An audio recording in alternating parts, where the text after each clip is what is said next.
Hi friends, నేను మీ ఢిల్లీశ్వర్. దివ్యాంగులందరికీ September నెల పింఛన్లు అందించాలని ప్రభుత్వం నిర్ణయించింది.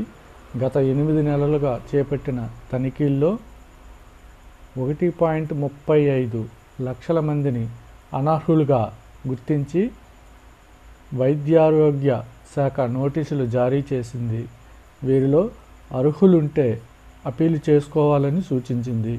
అలా చేసుకున్న వారికి సెప్టెంబర్ నెల పింఛను ఇవ్వాలని ప్రభుత్వం నిర్దేశించింది. 95% మంది అప్పీలు చేసుకున్నట్లు అధికారులు గుర్తించి ప్రభుత్వానికి నివేదించారు. దీంతో నోటీసులతో సంబంధం లేకుండా ఆగస్టులో పంపిణీ చేసినట్లే దివ్యాంగులందరికీ పింఛన్ అందించాలని సర్కారు స్పష్టం చేసింది.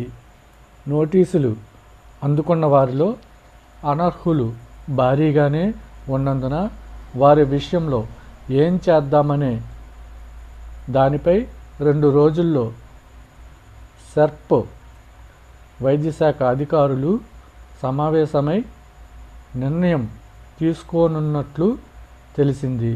మొత్తం 7.50 లక్షల దివ్యాంగుల పింఛన్లలో ఇంకా 2 లక్షల మందివి తనిఖీ చేయాల్సి ఉంది.